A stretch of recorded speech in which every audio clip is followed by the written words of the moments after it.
Keindahan Bonn ibarat sebuah puisi indah yang dilagukan.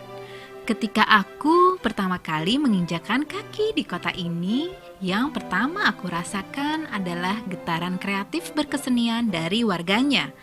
Memang tidak mengherankan karena Bonn adalah kota di mana seorang masterpiece lahir, Ludwig van Beethoven.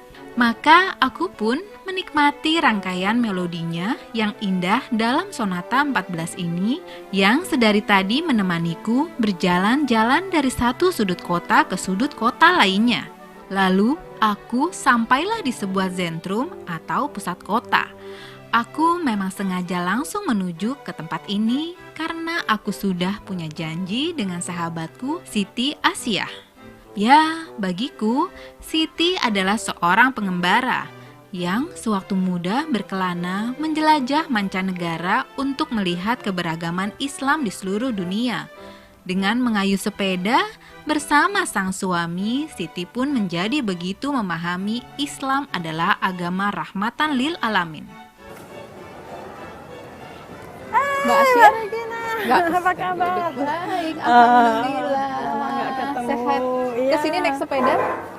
Iya, hari ini ya. Kesini Ya, naik sepeda? cuacanya bagus. Luar biasa, karena cuaca bagus ya. Jadi Iya. total sudah 24 negara. Iya, 20 negara. Naik sepeda dan naik mobil. Naik Keliling mobil, dunia. Keliling, ya sebagian. Sebagian.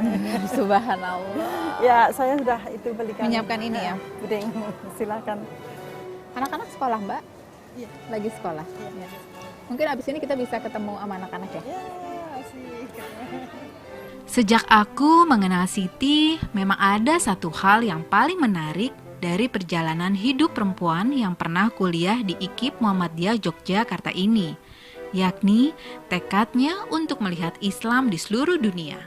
Cerita dong Mbak Asia, gimana sih perjalanannya dan yang sangat mengagumkan dan sangat subhanallah, tujuan Mbak Asia waktu itu adalah ingin melihat bagaimana kehidupan Muslim di negara-negara Agama Islam. Di agama Islam, negara-negara- perkembangan agama Islam. Ya, di negara-negara lain gitu selain Iya. Indonesia gitu. Heeh.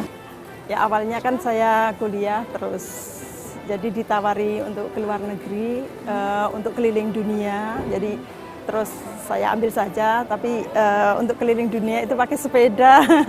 Terus ya saya bilang ya kenapa tidak? Akhirnya Senang dengan hal-hal yang menantang. iya kan, iya. Ya, dengan bersepeda, Siti melintas dari satu negara ke negara lainnya.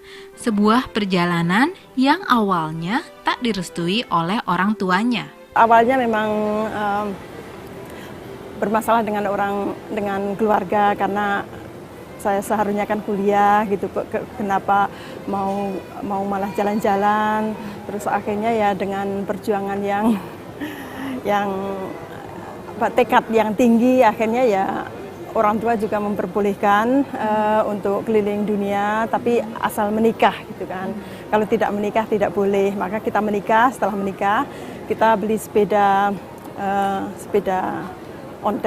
mountain bike itu di Singapura. Terus dari Singapura kita bersepeda ke Malaysia, terus ke Thailand. Terus akhirnya dari sana kan terbang ke Eropa, terus ke Jerman. Terus dari Jerman kita dari Wilhelmshaven itu North Germany gitu, kita bersepeda sampai ke Lindau. Berapa kilometer? Ada 3.000. Lalu Ya, terus 3 tahun saya melakukan perjalanan. Iya langsung jadi 7 tahun saya kita keliling sebagian dunia itu 3 tahun 3 tahun itu pakai sepeda, terus 3 tahun setengah pakai sepeda, 3 tahun setengah pakai mobil dari Jerman ke India. Tanpa terasa, waktu pengembaraan yang telah lebih dari 3 tahun pun dilalui Siti dan sang suami dengan gembira. Kegairahan mereka untuk berkelana malah semakin bertambah. Begitupun ketika mereka tak lagi bersepeda, tetapi melakukannya dengan mengendarai mobil. Hingga kemudian, ketika tiba di India, ada satu drama cukup menakutkan menyambangi mereka.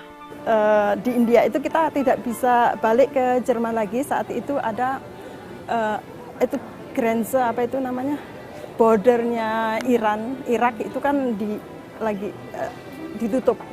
Kita nggak bisa pulang ke Jerman. Jadi 2 tahun kita harus tinggal di India. Tanpa membawa apa-apa. Alhamdulillah, Siti merasa Allah begitu sayang padanya. Bersyukur dia mampu melewati masa-masa sulit perjalanannya. Dan yang terutama, pengembaraan ini membuatnya semakin memahami mengapa Islam adalah rahmat bagi semesta alam. Sebenarnya dari dulu saya ingin tahu bagaimana Islam di negara lain selain Indonesia, karena kan hidup di Jawa seperti itu gitu. Pingin tahu di mana perkembangan Islam di Turki, di Pakistan, Iran, di India itu. Terus ternyata ya kalau dalam beribadah memang mereka sama gitu ya. Tapi saat di Turki misalnya kita biasanya pakai mekna gitu ya. Terus di sana boleh pakai kerudung terus sholat gitu. Terus itu sangat menarik sekali. Misalnya di Pakistan itu mereka orangnya itu apa? Di mana-mana itu sholat gitu. Jadi kalau memang waktunya sholat, walaupun itu di jalan, di gurun pasir atau di mana saja mereka sholat, itu sangat menarik sekali. Jadi menarik sekali. Terus kalau di Iran itu modern gitu ya, modern gitu, nggak taunya itu modern, tapi mereka juga orangnya pada berjilbab gitu ya, tapi modern gitulah. Kita toleran gitu kan. Toleran kepada sesamanya gitu. Terus di mana-mana itu banyak toleransi seperti di India. Di India itu orang Islam sama orang Hindu pakaiannya sih sama saja. Tapi mereka ternyata banyak orang Islamnya. Jadi, kenikmatan apa lagi yang Mbak Asya rasakan selain kita tadi melihat ibadah toleransi, tapi ada hal-hal juga yang ketika kita tidak dapat makan, semakin terasa rasa nikmat dan bersyukurnya kita sebagai manusia yang semuanya serba ada. Begitu traveling kan, makan susah, mau ibadah susah, itu semakin terasa juga. Ya iyalah, semakin mendekatkan diri pada Allah gitu, terus semakin ya semakin gimana ya, itu orang bilang spiritualnya semakin banyak terisi.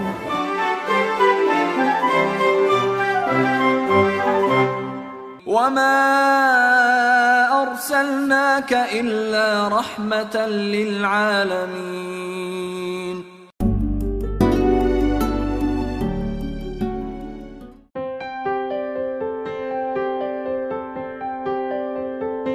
Mbak Asya, ini aku dibawa ke tempat apa ya? Kok kayaknya Ini di indah Hofgaarden, sekali, sejuk sekali. Di Hofgaarden, tempat yang bagi kita paling bagus sekali di Hofgaarden. Di Bonn ya? Di Bonn, ya. Biasa kita kumpul-kumpul di sini, siang, sore, pagi, malam, hari sampai jam 1, kadang-kadang sampai jam 3. India menjadi sangat spesial dalam kehidupan ibu 3 orang anak ini. Tidak hanya karena di negeri inilah Siti menghabiskan waktu paling lama dalam pengembaraannya, tetapi di sini pula Siti merasa Allah Subhanahu wa Ta'ala begitu melindunginya. Disitulah banyak tantangan, banyak masalah, banyak misalnya kita pernah menabrak orang gitu ya, menabrak orang sampai meninggal, jadi terus punya anak kecil gitu kan, terus di situ saya merasa bahwa Masya Allah, pertolongan Allah itu benar-benar live gitu ya, ditunjukkan di situ bahwa oke, nggak apa-apa menabrak orang, nggak apa-apa, keluarganya pada nggak apa-apa, memang sudah takdir Allah, mereka dijemput seperti itu, nggak apa-apa, terus mereka membantu kita, terus pokoknya Masya Allah seakan-akan nggak apa-apa gitu. Terus malah orang India bilang kalau Mbak nabrak sapi itu malah mungkin masuk penjara selama-lamanya gitu ya. Terus Masya Allah gitu kan, pertolongan orang-orang pada baik itu sangat menjadi ingat akan kekuasaan Allah gitu.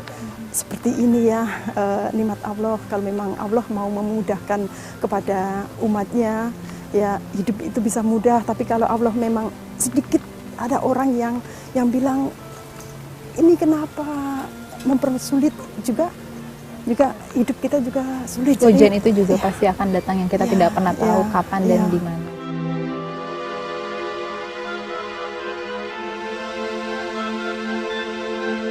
Pengalaman baik atau buruk sejatinya membuat seseorang semakin dewasa dan bijaksana. Pengembaraan beradaptasi dengan lingkungan yang berbeda dirasakan Siti telah menambah keimanannya pada Yang Maha Kuasa.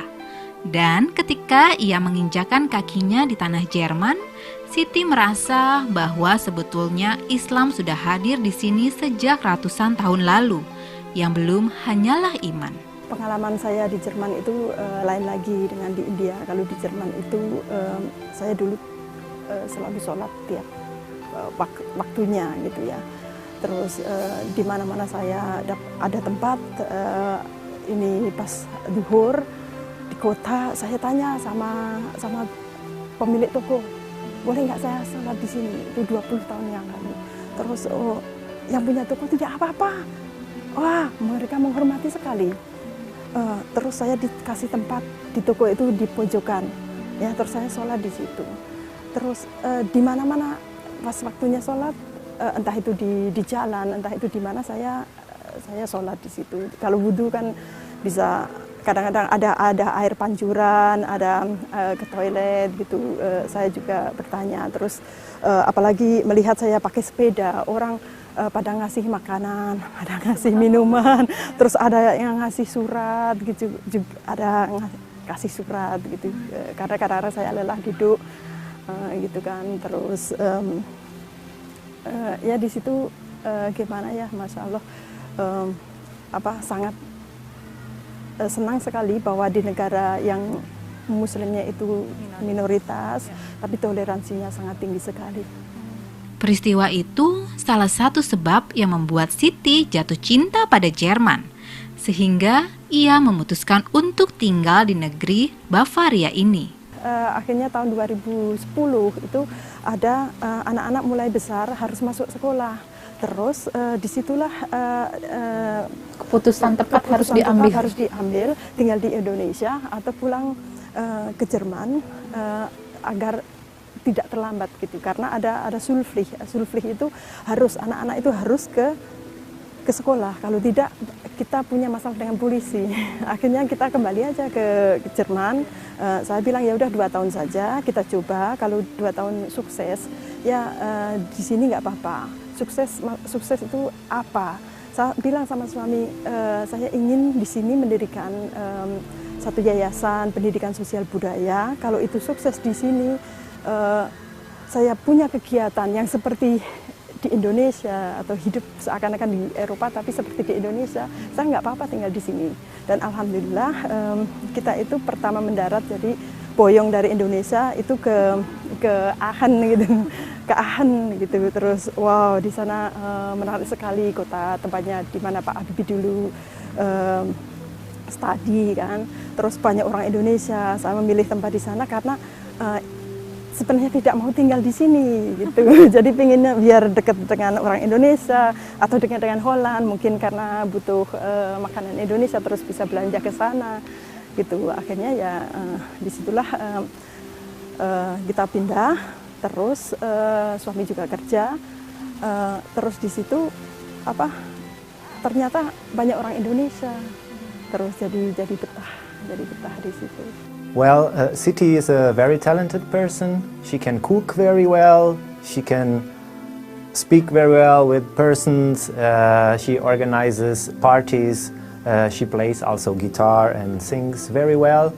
We are good friends, and I'm glad that I can do this project with her. Each person has his different character, but Siti is very easy to handle with. She listens also what the people has to say, and I like that a lot. I would say she's very nice person. educated person, and she's always there for the people. Terus akhirnya di Aachen itu kan kita ketemu dengan KIA, keluarga Muslim Indonesia Aachen gitu. Terus di situ kita sering ngaji, kita ketemu sama teman-teman Muslim. Mbak Siti itu sangat aktif sekali kalau untuk perkumpulan Indonesia. Sampai-sampai Mbak Siti itu sekarang punya pesanggerahan di Jerman. Dan pesanggerahannya itu bukan cuma hanya untuk seperti kegiatan Mbak Siti doang, tapi juga untuk orang-orang lain, orang Indo yang tinggal di Jerman juga, seperti menari, musik. Ketika ada acara di daerah Rheinbach, baru-baru bulan lalu, Mbak Siti dengan seorang diri tanpa dibantu siapapun dia bisa masak, bikin tenda untuk acara 17-an kalau nggak salah. Iya, itu acara untuk jam 17-an benar. Dan dia sendiri tanpa ada bantuan teman-teman.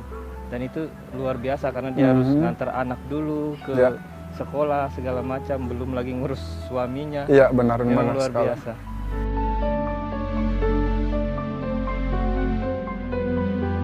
Di Aachen itu saya mencoba mendirikan yayasan atau pesanggerahan yang intinya sebenarnya itu langgar, namanya itu kan Tanwirul Qulub gitu. Ada seorang kiai bilang itu yang penting kesadaran diri kita bahwa kita itu ingin menjalankan agama dengan baik dimanapun kita berada. Iya, yang penting hati kita gitu.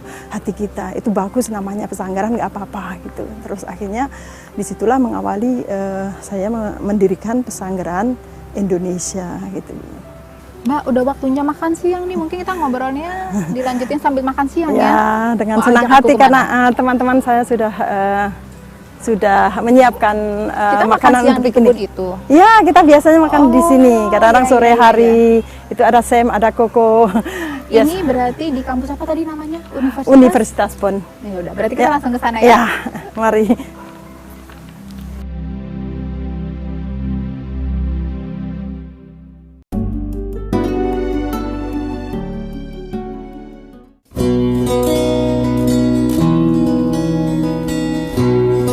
Ini di tempatnya untuk kita makan-makan ya, piknik di Hofgarten. Makan siang apa kita, Mbak, hari ini? Aku cuma masak mie. Mie tapi Mie vegetarian. buatan sendiri? Iya. Ini, mie vegetarian. Iya. Ini apa? Ini boleh aku buka? Itu bingko babat. Oh, jadi nanti buat selesai makan. Iya. Terus ini kue. Ya, memang musik menjadi penyemangat hidupnya sejak dulu. Dan passion itu tetaplah membara hingga saat ini ketika Siti rajin mengumpulkan para musisi dari tanah airnya. Di Hofgarten ini kita sering bertemu dengan teman-teman. Jadi ada yang pulang dari kampus selesai kuliah, ada yang pulang dari kerja, pada ngumpul di sini. Di sore hari itu pada berdatangan satu persatu. Kalau yang punya alat instrumen musik itu dibawa. Jadi ada yang bawa gitar, ada yang bawa kahon, ada yang bawa perkusi gitu kan. Terus akhirnya di situ memulailah memainkan musik, jam session gitu. Kita sering main musik di sini sampai jam 1 malam. Ya, saya kan mencoba mendirikan Pesanggrahan Indonesia, Indonesia di sini. Terus sudah tercatat di pemerintah Jerman. Jadi kita itu sudah termasuk yayasan yang sah. Jadi kalau Kota Bonn itu ada mengadakan acara-acara besar internasional, itu Indonesia sudah masuk.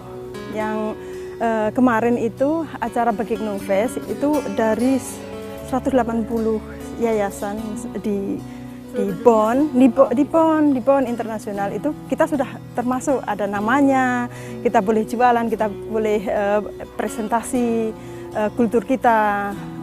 Kemarin itu kita mementaskan atau Bonn Indo gitu.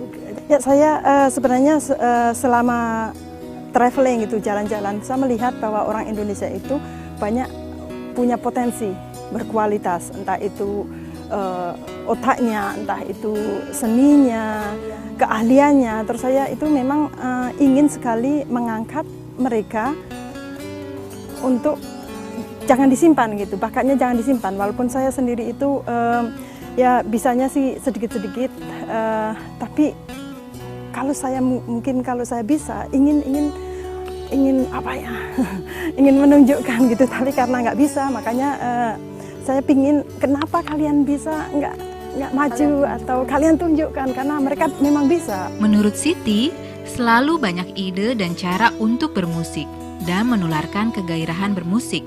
Dan tak jarang itu dilakukannya tanpa bantuan banyak orang. Karena itu hobi saya, maka apapun saya lakukan gitu. Entah itu Gimana cari biayanya? berawal dari itu ngamen gitu. Makanya kenapa malu gitu ya. Akhirnya saya berpikir ngamen itu ya kan tidak traveling terus. Akhirnya mencoba bekerja kan juga seperti ngamen gitu, bekerja sebagai di restoran. Terus banyak mendapatkan tip lebih dari gaji asli sebagai iya dari Jerman Selatan. Pokoknya kalau ada turis kota turis itu saya di situ kerja 3 bulan, selesai uangnya semuanya untuk invest untuk hal hobi saya gitu, termasuk beli alat musik atau apa. Abis makan siang aku mau lihat Mbak Asya main gitar tuh. Ya. Bisa nggak kita lihat ngamen? Ya waktunya. Masih pede dong untuk ngamen? Enggak, kalau saya enggak masalah karena memang mental masa bodoh. Jadi misalnya saya itu bakatnya itu minim tapi sebenarnya berani gitu. Ada kemauan dan ada keberanian. Iya, Dan enggak apa-apa. Ujungnya adalah hal yang bermanfaat. Bermanfaat terus. Memberikan jalan Iya. dan dimudahkan. Itu selama 20 tahun saya begitu gitu. Terus saya sendiri ke sana karena dulu pas sebagai pribadi ya. Makanya dengan adanya itu daripada dengan adanya sudah 20 tahun terus membantu orang gitu sampai mereka sukses, akhirnya sekarang saya punya anak, tidak bisa traveling lagi kan, atau tidak bisa kerja seperti dulu. Makanya saya membentuk yayasan. Disitulah ada niat untuk membantu sesama, terserah membantu yang tidak punya atau mengangkat orang-orang yang berpotensi untuk kasih seminar. Adalah support dari suami. Ya, ya, alhamdulillah. Boleh nyicipin apa lagi? Ya, terserah. Sebelum kita pergi ke rumah ya. Ya, nanti di rumah saya punya rica-rica. Ya, bikin sendiri. Daging. Sayang sekali ini Sam sama Koko tidak membawa kita gitu.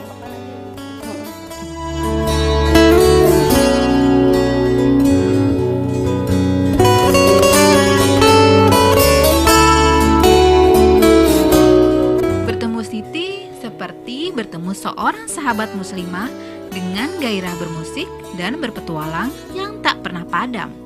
Semoga aku bisa kembali bertemu dengannya dan merasakan semangatnya yang luar biasa ini. Amin.